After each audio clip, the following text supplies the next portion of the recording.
Foi o primeiro conflito armado do século XIX que empregou a mais moderna tecnologia de guerra. Telégrafos, encouraçados de aço, trincheiras, arame farpado e até metralhadoras. O que para muitos consideraram esse conflito como um ensaio da Grande Guerra. Estou me referindo à Guerra Civil Americana, mais conhecida como Guerra de Secessão, de 1861 a 1865. E a primeira indicação para vocês é o filme Um Estado de Liberdade. Pelo menos assistam o vídeo feito por um ótimo aluno chamado Emanuel, tem aqui no canal. A Guerra de Secessão é o assunto deste vídeo. Vamos lá?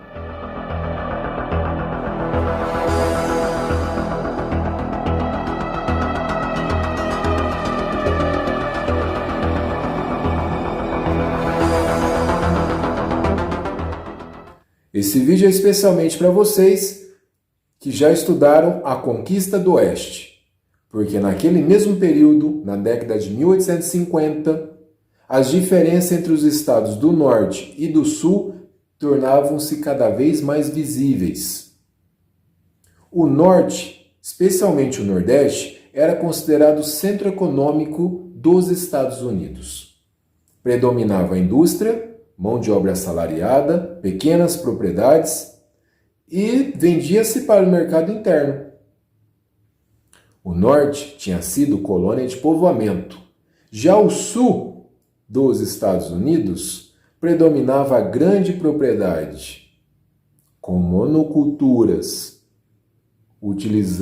explorando a mão de obra escrava. E vendia-se para o mercado externo. O Sul tinha sido colônia de exploração. E esse conjunto que eu disse, de grande propriedade, monocultura, mão de obra escrava, chamava-se plantation. Os Estados Unidos, na realidade, abrigava duas nações distintas. Os interesses do Norte e do Sul eram tão conflitantes, tão antagônicos, que levará o país a uma guerra civil. Os dois principais motivos dessa guerra é a tarifa alfandegária e a questão da escravidão. As divergências entre Norte e Sul quanto à tarifa alfandegária é que o Norte, tendo indústrias, adotava o protecionismo alfandegário. O Norte queria adotar altas taxas alfandegárias para proteger seus produtos e garantir a exclusividade sobre o mercado nacional. No caso do Sul, defendia o livre cambismo, o livre comércio, para poder comprar produtos ingleses, produtos manufaturados ingleses, que muitas vezes eram mais baratos e de melhor qualidade do que os produtos do Norte. Agora, sobre a escravidão, o país e até o Congresso estava dividido entre os abolicionistas e os escravistas. Com a expansão para o Oeste, os estados do Sul defendiam a adoção do escravismo nos novos estados. O Norte defendia o abolicionismo, lógico, porque tinha interesse num novo mercado consumidor e também na mão de obra barata, lógico. Daí, então, o governo firmou o compromisso Mississippi-Missouri. O que significa esse acordo? Que estipulava que a partir de um paralelo 36 graus e 30 minutos, os novos estados ao norte adotariam mão de obra livre. Os novos estados ao sul desse paralelo adotariam mão de obra escrava. Esse era o acordo Mississippi-Missouri. Em 1850, teve que ser firmado um novo acordo, um novo compromisso, o compromisso Clay, que na prática anulava o compromisso Mississippi-Missouri, pois dava autonomia a cada novo estado de escolher se ia ser escravista ou com mão de obra livre, independente da localização geográfica. Durante muito tempo na política, os sulistas controlavam o governo, mas em 1860 o Norte lançou a candidatura de Abraham Lincoln. Lincoln, ele dizia que queria manter a união a todo custo. Era mais importante do que os problemas, do que a questão social dos negros. Então Lincoln dizia o seguinte: Lincoln prometia manter a escravidão nos territórios em que ela já existia, mas a criticava dizendo que era o maior erro da humanidade. E opunha-se à adoção da escravidão nos novos territórios da Oeste. Ou seja, Lincoln era anti-escravista, mas não abolicionista. Criticava o regime escravista, mas não defendia o fim imediato da escravidão. E as disputas presidenciais em 1860 foram tensas, acirradas. O Partido Democrata ficou dividido. O Partido da União Constitucional lançou um candidato. Mas o Partido Republicano uniu-se em torno da candidatura de Lincoln. E a história de Abraham Lincoln vocês precisam ouvir um pouquinho no vídeo feito pela ótima aluna Lavínia Santana, que explicou muito bem. Qual foi o estopim para a Guerra de Secessão? Quando Lincoln foi eleito presidente dos Estados Unidos, a Carolina do Sul não esperou ele tomar posse e se separou. Foi seguida por mais 6 estados e formaram os Estados Confederados da América, com capital em Richmond, na Virgínia, sob a presidência de Jefferson Davis. Detalhe: Virgínia é o estado de George Washington. Praticamente já estava declarando guerra. Lincoln vai defender a todo custo a união. Lincoln é contra a separação.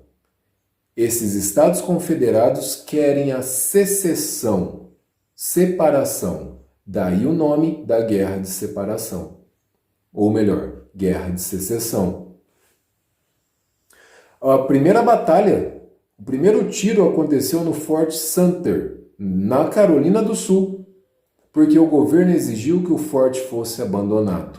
E o forte estava sob o controle da União, do governo de Lincoln. Eles não abandonam o forte e ele é bombardeado. Os supervisores do forte se rendem. Daí a guerra começa. E quem leva vantagem nessa guerra? Os nortistas da União ou os sulistas confederados? Vamos analisar. A população do norte era muito maior. Compunha-se por aproximadamente 22 milhões de habitantes de 25 estados,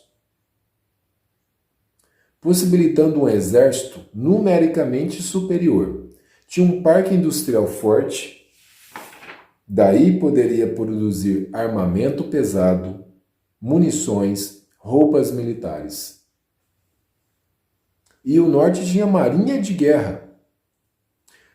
Tanto que o norte vai usar a marinha para bloquear os portos do sul para não receber suprimentos dos países europeus.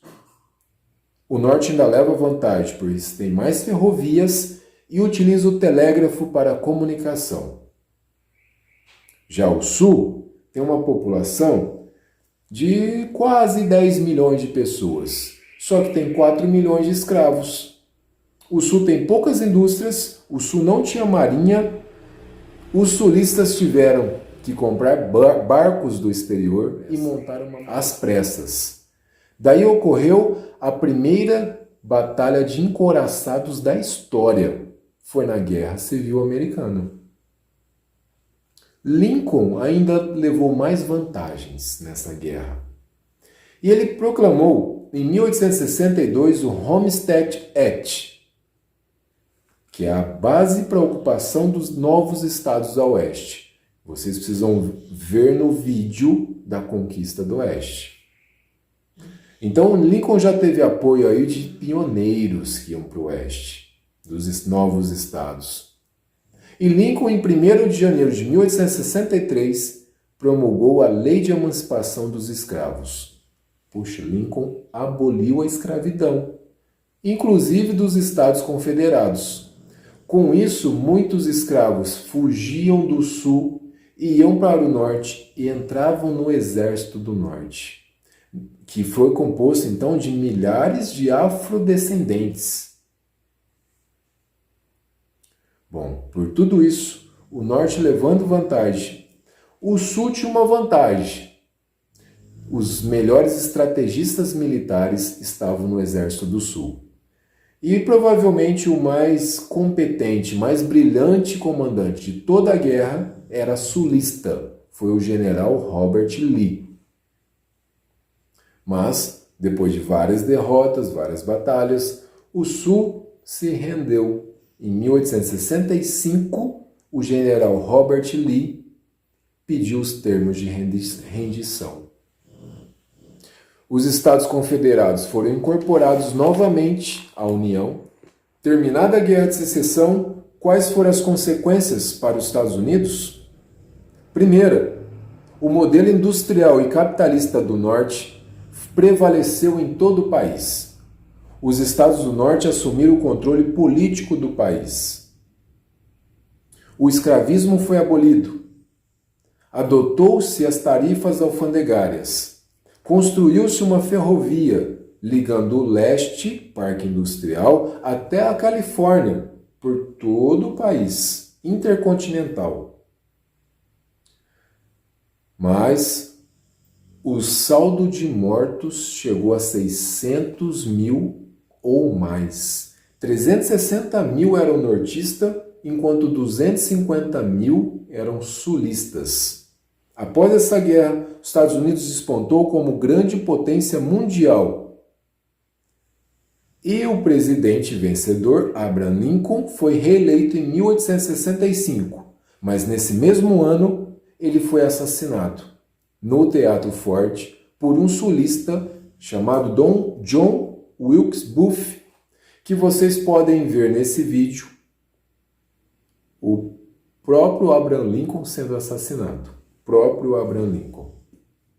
E a última questão: qual a situação dos negros após a Guerra de Secessão? Apesar da escravidão ter sido abolida, apesar dos negros terem sido libertados, eles não foram integrados à sociedade estadunidense. Muitos descendentes e afro-americanos continuaram vivendo na miséria. E pior, surgiram sociedades secretas. A mais infame foi a Ku Klux Klan, que perseguia, matava, incendiava as casas dos negros e até de quem os ajudasse. Com isso, pessoal, terminamos a história dos Estados Unidos na segunda metade do século XIX. Valeu, classe!